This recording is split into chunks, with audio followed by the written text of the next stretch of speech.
விராட் கோலியும் ரோஹித் சர்மாவும் எப்பேற்பட்ட பிளேயர். ஆனா இவங்க ரெண்டு பேர்த்த பத்தி பிசிசிஐ சைடு ஒரு நியூஸ் வந்தாலே எனக்கு காட்டலும் படபடன்னு இருக்குதுங்க. அப்படி ஒரு நியூஸ் வந்திருக்கு. அது என்னன்னு பாக்குறதுக்கு முன்னாடி நம்ம சேனலை சப்ஸ்கிரைப் பண்ணிக்கோங்க. அதாவது பிசிசிஐ தரப்புல என்ன சொல்ல வராங்கன்னா, 2027 வேர்ல்டு கப்பை பத்தி தான் இப்ப பேசிட்டு வராங்க. அதுக்கு இன்னும் 2 வருஷம் இருக்கல்லப்பா, அதுக்குள்ள ஏன்பா பேசுறீங்க அப்படிங்கிற மாதிரி ஒரு தாட் போயிட்டு இருக்கு.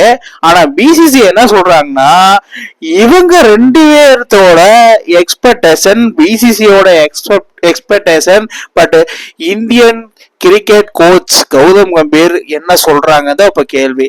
அதாவது பேன்ஸுக்கு வந்து பாத்தீங்கன்னா யங் டீம் எப்படி வேணா ஆகட்டும், பட் ரோஹித் சர்மா விராட் கோலி பார்க்காம எங்கனால இருக்க முடியல அப்படிங்கிற மாதிரி சொல்றப்ப, இப்போ பிசிசிஐ ஒரு மீட்டிங் வச்சிருக்காங்க. அது என்னன்னா நாட் செட்டைன் அப்படின்னு சொல்லியிருக்காங்க. என்ன அதுன்னா, ரோஹித் சர்மா அண்ட் விராட் கோலி அது reportedly not certains the 2027 world cup with both players nearing their 40s அப்படின்னு சொல்லி இருக்கிறாங்க அந்த மீட்டிங்ல. அதுக்கு என்ன அர்த்தம்னா, இவங்க ரெண்டு பேர்த்துக்கும் 2027 வேர்ல்டு கப் சவுத் ஆப்பிரிக்கால ஆட போது ரெண்டு பேர்த்துக்குமே 40 வயசு கிட்ட ஆகுது. ஸோ அதனால இவங்க ரெண்டு பேர் ரிட்டையர்மெண்ட் பிளான யோசிச்சா நல்லா இருக்கும் அப்படின்னு சொல்லி ஒரு பெரிய குண்டை தூக்கி போட்டாங்க. அப்படியே நெஞ்சே வெடிச்ச மாதிரி படவடன்னு வந்துருச்சு எனக்கு.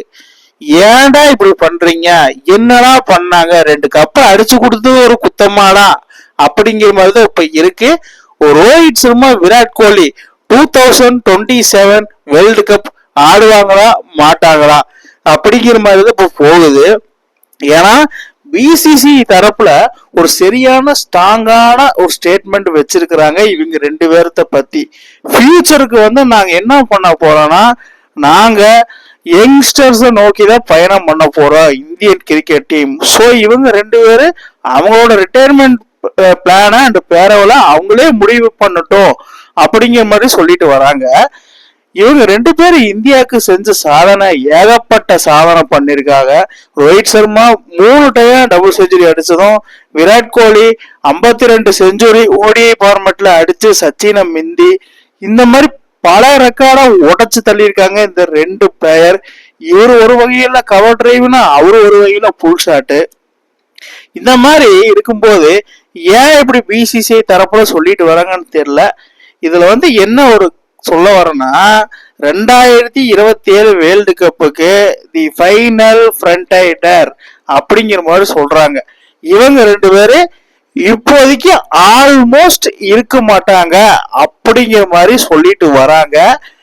எனக்கு தெரிஞ்சு என்ன சொல்ல வரேன்னா, அந்த 2027 வேர்ல்டு கப்பு இவங்க ரெண்டு பேரும் ஆடணும், ஆடியேதான் ஆகணும். அதான் பேன்ஸ் மத்தியில பெரிய ஒரு எதிர்பார்ப்பு. அது இவங்க ரெண்டு பேரும் ஆடி அந்த டோர்னமெண்ட் ஃபுல்லா செமையா பெர்ஃபார்மன்ஸ் பண்ணி Rohit Sharma lifted world cup 2027 அந்த சவுத் ஆப்பிரிக்கா மண்ணில் வரணும். அதுதான் இந்தியன் ஃபேன்ஸ் எல்லாத்துக்குமே ஒரு சிறப்பு வாய்ந்த ஒரு தருணமா இருக்கும், ப்ரௌடா மூமெண்டா இருக்கும். இது ஃபேன்ஸ் மத்தியில எல்லாரும் அவங்களோட கருத்துக்களை சொல்லிட்டு வராங்க பிசிசிக்கு. பட் ஃபைனலி பிசிசி என்ன முடிவு எடுப்பாங்களோ கொஞ்சம் வெயிட் பண்ணி தான் பார்க்கலாம். இந்த மாதிரி இன்ட்ரெஸ்டிங் கிரிக்கெட் வீடியோவை தெரிஞ்சுக்க நம்ம சேனலை சப்ஸ்கிரைப் பண்ணுங்கள், லைக் அண்ட் கமெண்ட் பண்ணுங்கள். மேலும் மேலும் உங்களுக்கு வீடியோ வந்துகிட்டே இருக்கும்.